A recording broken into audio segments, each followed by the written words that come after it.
Saudara, Anda menyaksikan Kompas Bisnis bersama saya Putri Oktaviani. 3 bulan berlalu, Indonesia belum mampu melunakkan kerasnya hati Presiden Amerika Donald Trump yang menggetok tarif barang sebesar 32%. Tak ada yang berubah, tarif tetap di 32%. Indonesia belum sukses meski sudah menawarkan impor lebih dari 500 triliun rupiah agar defisit Amerika Serikat tak makin membuat Trump murka. Satu sisi saudara, Amerika Serikat seakan tahu bagaimana mempermainkan Indonesia dan negara lain dengan mengundur pengenaan tarif sampai 1 Agustus. Negara mitra dagang kembali diberi waktu hampir 3 minggu untuk bernegosiasi lagi. Di satu sisi, negara-negara yang gabung dalam BRICS Plus atau kalau kata Trump ini adalah kelompok anti-Amerika seakan merespon santai ancaman Trump. BRICS mengklaim tidak ada yang menang dalam perang dagang. Benarkah? Kita ke data berikutnya. BRICS boleh aja santai, tapi Indonesia tetap harus waspada. Sebab saudara, negara-negara pesaing ekspor justru dapat tarif yang lebih rendah. Misalnya nih ya, kalau Indonesia itu kan 32%. Nah, Vietnam dalam tarif terbaru pesaing Indonesia soal tenaga kerja dan rumah bagi manufaktur ini hanya dikasih ini 20%. Padahal sebelumnya Vietnam itu 46%, yang artinya 14% lebih tinggi dari tarif Indonesia. Jepang dan juga Malaysia ini juga sama-sama dapat 25%. Apakah Indonesia harus waspada sebab daya saing produk ekspor Indonesia ke Amerika Serikat bisa lebih lemah? Nah, ekspor Indonesia terbesar ke Amerika Serikat itu adalah mesin elektrik dan peralatan sekitarnya. Kemudian pakaian jadi dan alas kaki. Produk-produk ini saudara banyak dihasilkan di Vietnam yang kena tarifnya lebih rendah ya dari Indonesia. Tentang elektrik juga Indonesia bersaing dengan ini dia Malaysia dan juga Jepang. Apakah getokan Trump sampai sini saja? Jawabannya enggak. Kata Kepala Kantor Komunikasi Kepresidenan atau PCO, Hasan Nasbi, tim negosiasi sudah kembali ke Amerika Serikat untuk melobi tarif. Salah satunya Menko Ekonomi Erlangga Hartarto. Kita sudah berada di DC. Pagi ini tim negosiasi kita yang akan melanjutkan diskusi itu sudah berada di DC. Dan Bapak Menteri Koordinator Perekonomian sedang dalam perjalanan dari menuju DC. Tanggalnya kan dimundurkan jadi tanggal 1 Agustus, artinya ada beberapa minggu kesempatan kita untuk bernegosiasi dan bangsa kita, pemerintah kita sangat optimis dengan negosiasi dan tentu hubungan baik itu bisa menjadi modal sosial yang bagus untuk melanjutkan diskusi dan negosiasi di sana. Ngomong-ngomong soal BRICS, jadi BRICS ini kan mengadakan konferensi tingkat tinggi ke-17 pada 6 sampai 7 Juli 2025 di Brasil. Nah, Brasil ini kan merupakan ketua BRICS 2025 dan kini beranggotakan 11 negara termasuk Indonesia. Nah, ini sekaligus KTT BRICS pertama bagi Indonesia. Trump menilai kelompok BRICS ini adalah negara-negara yang anti sama Amerika Serikat. Oleh sebab itu, siapapun yang ada di dalamnya akan kena getok tambahan 10%. Jadi 32 tambah 10. Indonesia resikonya kena 42%. Nah, BRICS dalam deklarasi di Rio de Janeiro bilang ada kekhawatiran serius atas tarif impor yang dinilai ilegal karena tidak konsisten dengan aturan Organisasi Perdagangan Dunia atau WTO. Yang menarik saudara, pernyataan ini tidak spesifik bilang nama Trump. Jadi gimana respon lawan Trump di BRICS? Kita ke data selanjutnya. Oke, ini kata Presiden Rusia Vladimir Putin. Segala indikator menunjukkan model globalisasi liberal mulai usang. Pusat aktivitas bisnis kini bergeser ke pasar negara berkembang. Pernyataan Putin ini menarik ya, seakan santai dan punya kepercayaan diri yang luar biasa. Liberal atau model dagang Amerika Serikat di dunia udah ketinggalan zaman alias kuno. Kalau kami bahasakan ya, sebenarnya Amerika yang butuh dunia, bukan dunia yang butuh Amerika Serikat. Nanti kita tanya ke ekonom ya, tapi kita ke data selanjutnya terlebih dahulu. Oke, ini kata juru bicara Kemenlu Tiongkok Mao Ning. BRICS bukan blok konfrontatif. Tak ada yang menang dalam perang dagang. Nah, ini juga menarik ya, karena ini juga menunjukkan betapa santainya BRICS. Di zaman yang serba bisa acting dan bisa latihan acting, memang sulit membedakan orang santai beneran atau ini tuh kayak duck syndrome. Jadi seakan tenang di atas air, tapi sebenarnya kakinya tuh terus bergerak mengayuh agar tidak tenggelam. Sekretaris Kabinet Letkol Teddy Indrawijaya bilang, di tengah tebaran ancaman Trump soal tarif yang antre masuk BRICS ini banyak. Indonesia diterima artinya punya posisi yang penting di dunia.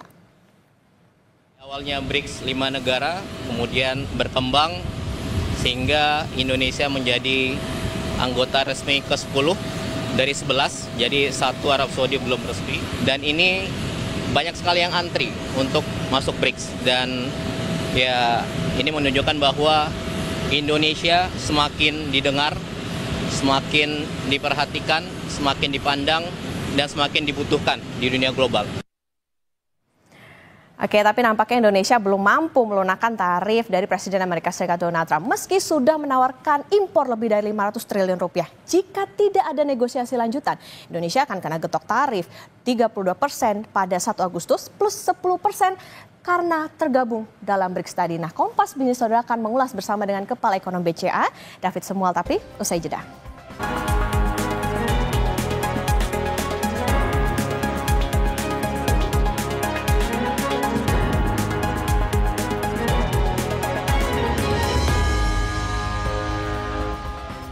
Kembali lagi di Kompas Bisnis Saudara, dan Kompas Bisnis akan tanya ke Kepala Ekonom Bank Sentral Asia atau BCA David Semual tentang getok tarif Trump, lobi yang belum membuahkan hasil dan sikap BRICS. Selamat pagi Pak David. Selamat pagi Mbak Okta. Pak David, menarik nih, kalau kita ingat ini kan kebijakan Liberation Day itu kan diumumkan pada April lalu. Artinya lobi Indonesia selama 3 bulan ini kayaknya belum membuahkan hasil. Padahal seakan kayak udah all out, tarif dan non tarif sudah disesuaikan dengan keinginan Amerika Serikat, penawaran komersial, bahkan 2 kali budget defisit mereka atau lebih dari 500 triliun rupiah. Pertamina, Exxon udah komunikasi. Apalagi sebetulnya dipunya Indonesia dalam bisa dikatakan 3 minggu nih negosiasi ke depan sampai 1 Agustus. Ya, ini kelihatannya kan memang Trump ini memang sangat kuat ya dari sisi negosiasi, itu dia ingin mendapatkan kepentingan yang maksimal ya buat negaranya ya tentunya. Nah, kita sebenarnya juga perlu mengetahui lebih dalam sebenarnya apa sih ganjalannya, kenapa mereka belum menurunkan tarif kita, karena tarif ini masih sama 32%. Dan ada kemungkinan tambahan tarif lagi ya, karena kita juga masuk dalam keanggotaan BRICS ya. Jadi ada tambahan lagi 10%. Dan untuk beberapa produk tertentu juga masih ada tarif yang sebenarnya ikutan dari tarif yang dikenakan waktu era Trump 1.0 ya. Jadi masih ada tambahan tarif juga untuk beberapa tarif lain, untuk beberapa produk lain. Nah, untuk Indonesia sendiri ya memang ada beberapa hal mungkin yang masih menjadi ganjalan ya. Kemungkinan besar mungkin yang kaitannya dengan non tarif ya. Ada beberapa tuntutan Trump itu memang yang tidak terkait dengan urusan perdagangan internasional ya. Dan ini memang kaitannya juga erat dengan kepentingan ekonomi nasional kita juga ya. Jadi memang mungkin di sini masih ada tarik menarik, dan harapannya dalam negosiasi kan ini take and give ya, ada beberapa yang kita berikan, dan juga kita ingin juga dari pihak Amerika juga memberikan semacam fleksibilitas juga untuk beberapa hal lain yang mungkin menyangkut national interest kita juga. Oke, Pak David, kan kalau kita ingat kemarin Trump juga mengatakan bahwa bersedia sebetulnya dengan penyesuaian dan juga syarat, salah satunya adalah tadi kalau selain investasi juga bangun pabrik di Amerika Serikat. Memungkinkan nggak nih kira-kira kalau misalnya Indonesia harus ya bisa dikatakan ngikutin aja gitu maunya Trump? Ya, sebenarnya dari beberapa tawaran kan sudah ada ya, ada perusahaan swasta kita juga yang rencananya akan melakukan investasi di sana ya. Dan juga kita sebenarnya mengundang ya investor Amerika untuk masuk ke Indonesia di beberapa sektor strategis juga ya, termasuk yang terkait dengan mineral ya. Tapi tetap saja ya Mbak Okta, kita tentunya perlu juga menyiapkan strategi atau rencana kontingensi ya terhadap kemungkinan terburuk ya. Jadi kalau misalnya memang sampai nanti tanggal 1 Agustus negosiasinya ketat ya, dan memang sulit buat kita untuk menawarkan lagi hal-hal lain ya, padahal kita sudah optimal memberikan semua yang mereka inginkan, ya kita juga perlu melakukan seperti saya sampaikan juga 3 bulan lalu ya, bahwa persiapan-persiapan kontingensi ini, rencana-rencana kontingensi juga perlu kita siapkan. Dan ini juga mungkin pemerintah sudah paralel ya melakukan sejak 3 bulan lalu untuk mengantisipasi kemungkinan terburuk tersebut, Mbak Okta. Oke, Pak David, kalau kita lihat tarif pesaing ekspor Indonesia, yaitu Vietnam, itu kan lebih rendah. Vietnam tuh 20%. Seberapa Betul. tertekan daya saing ekspor Indonesia melawan Vietnam? Ya sebenarnya kalau dibanding Vietnam, kita dari segi produk itu relatif agak berbeda ya. Kita banyak ekspor ke Amerika Serikat itu, misalnya yang terkait dengan komoditas itu CPO salah satunya.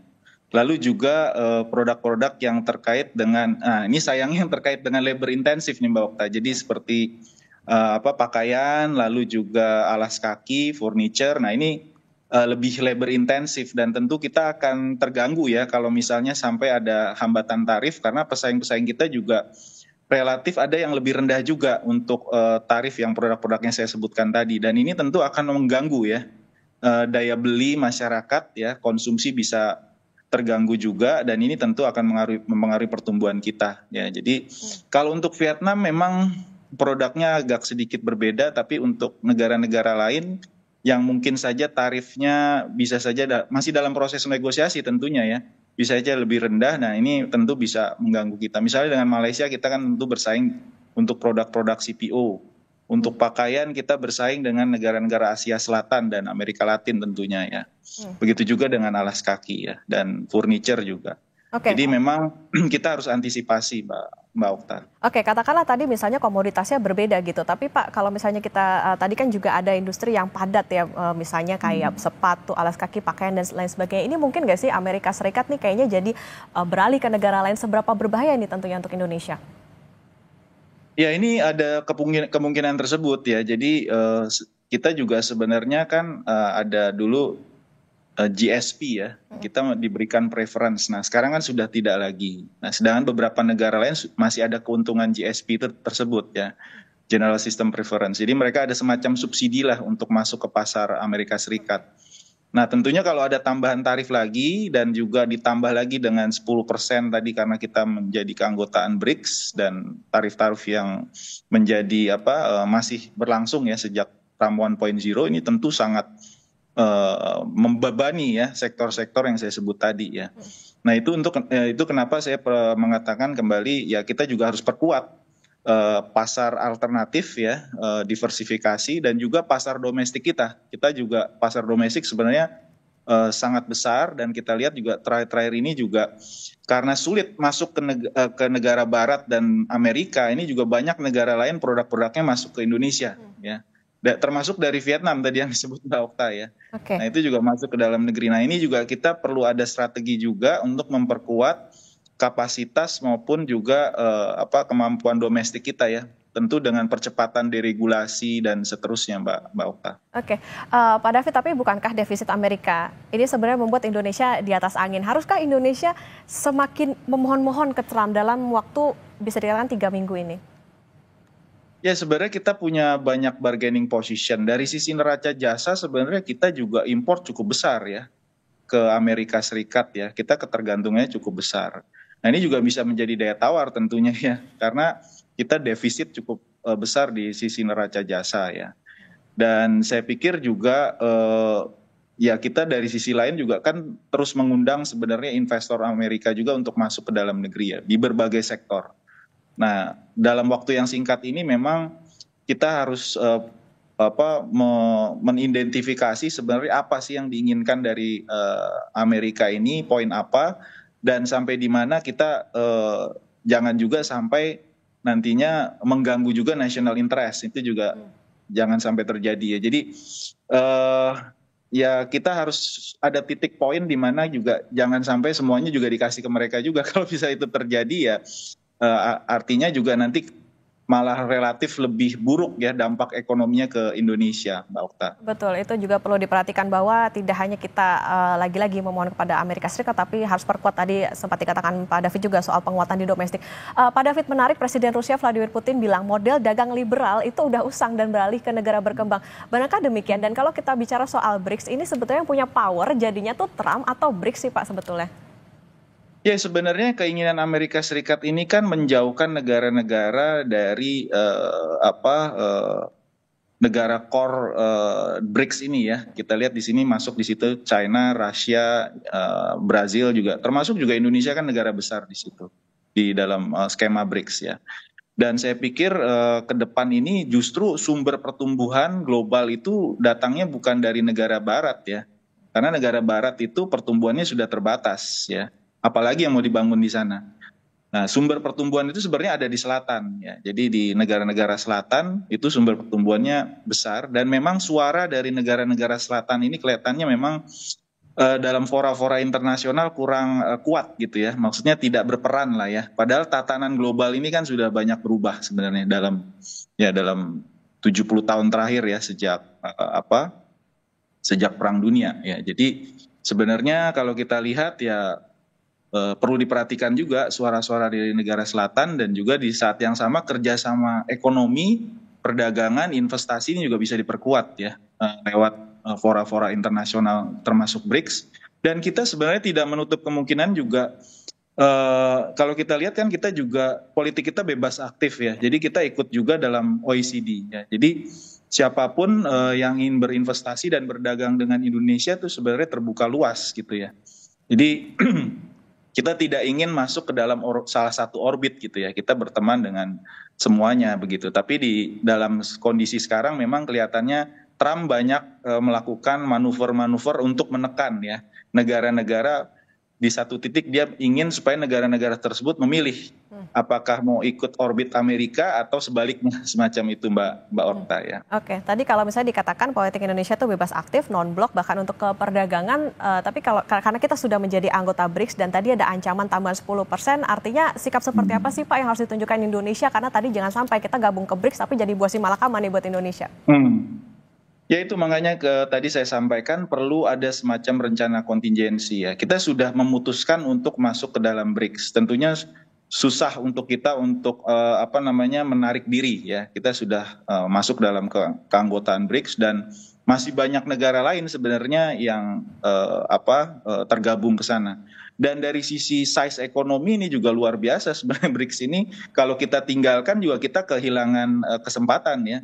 Itu kurang lebih hampir 70% ekonomi global ya, negara-negara yang masuk ke dalam BRICS ya.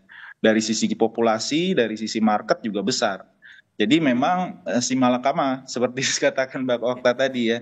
Tapi di sisi lain kita juga terus lah, ini kita masih ada waktu ya dalam beberapa hari ke depan sampai awal Agustus untuk terus bernegosiasi, kita memberikan tawaran-tawaran terbaik tentunya. Tapi di sisi lain juga jangan sampai kita ditekan karena kita juga negara yang merdeka tentunya ya untuk memutuskan sesuai dengan kepentingan nasional kita Mbak Okta. Oke, jadi catatan soal bagaimana sebetulnya kalau dalam perdagangan ya lagi-lagi ada timbal balik ya Pak ya, saling menguntungkan tentunya untuk setiap negara. Jadi Pak David, apa sih sebetulnya yang harus diantisipasi jika dalam waktu 3 minggu ini kita ngomong amit-amit aja ya 3 minggu ini juga tidak membuahkan hasil gitu. Karena kalau dilihat data impor 3 bulan terakhir produk Tiongkok juga lumayan banjir ke Indonesia. Bahkan ada indikasi dumping. Apa yang harus dilakukan?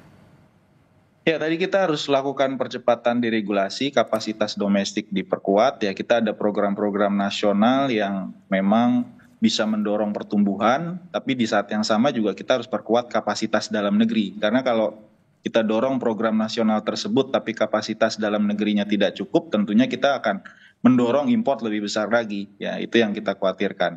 Di saat yang sama ya kita juga menjaga ya untuk produk-produk vital yang penyerapan tenaga kerjanya besar, ya saya pikir perlu juga diadakan aturan-aturan yang lebih restriktif juga ya, karena kita juga harus melindungi industri nasional kita ya. Kita tidak ingin daya beli masyarakat menurun, masyarakat tidak punya pekerjaan, dan ujung-ujungnya tentu akan mengganggu ya kondisi sosial ekonomi dalam negeri tentunya. Nah, di saat yang sama ya kita terus melakukan diversifikasi produk yang kita ekspor ya, bukan hanya bertumpu pada sektor-sektor yang saya sebut di depan tadi ya, termasuk juga kita melakukan terus hilirisasi dan di saat yang sama kita melakukan diversifikasi negara-negara tujuan ekspor kita. Tadi saya sebutkan negara-negara BRICS ini potensinya besar sekali ya. Jadi dan ini growth-nya lebih kencang, pertumbuhannya lebih kencang ya dibandingkan negara-negara yang kita sebut old economy ya. Old economy ya Eropa, Amerika ini kan old economy. Yang memang kapasitasnya untuk tumbuh sudah terbatas ya. Jadi saya pikir ini kesempatan juga kita untuk perluasan pasar. Di saat yang sama ya politik kita kan bebas aktif ya, terus kita lakukan kerjasama juga dengan OECD. Ini penting juga OECD karena kita kalau ikut OECD kita mendapatkan juga semacam nilai plus ya, karena OECD ini kan memiliki standar-standar benchmark internasional yang diakui banyak negara maupun perusahaannya. Jadi ini juga bisa membantu lebih banyak lagi investasi masuk ke Indonesia, Mbak Okta.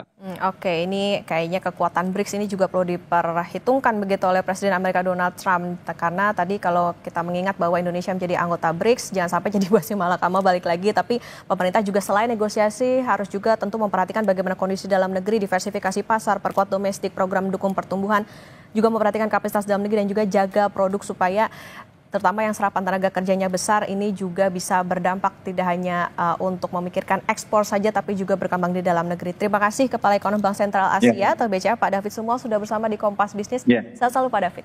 Selamat pagi Mbak Okta, terima kasih.